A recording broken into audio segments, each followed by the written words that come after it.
त्या लाईनला किती लोकांना याचा फायदा मिळणार आहे आणि किती समस्या होती पाण्याची काय? बघा, या लक्ष्मी नगरमध्ये जिजा वसाहतमध्ये जवळजवळ 3,500-4,000 लोक या ठिकाणी राहत आहेत. अनेक वर्षापासून म्हणजे गेल्या 15 वर्षापासून या ठिकाणी पाण्याची टंचाई मोठ्या प्रमाणात उद्भवत होती. महिलांनी वारंवार आमच्या कार्यालयात येऊन आमच्याकडे या गोष्टीसाठी विनंती केली होती. त्यांच्या विनवणीला मान ठेवून आम्ही या ठिकाणी सातत्याने खासदार श्रीकांतजी शिंदेसाहेबांच्या मार्गदर्शनाखाली महानगरपालिकेच्या माध्यमातून आम्ही या ठिकाणी 6 इंचची आणि 4 इंचची पाण्याची लाईन या ठिकाणी आम्ही सुरू केलेली आहे. आज पाणी प्रत्येकाच्या घरापर्यंत पोचले.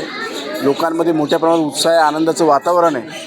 मी एवढंच म्हणजे शिवसेना हा पक्ष हा कधीच निवडणूक समोर ठेवून कधीच काम करत नाही. सातत्याने अनेक वर्षापासून या विभागामध्ये नाल्याचं काम असेल, नाल्याचं काम असेल, रस्त्याचं काम असेल, त्याचप्रमाणे लोकांना पिण्याच्या पाण्याचं कार्य असेल, हे आम्ही या ठिकाणी करत आलेलो आहे. मग मी या ठिकाणी खासदार श्रीकांतजी शिंदेसाहेबांचा धन्यवाद देतो.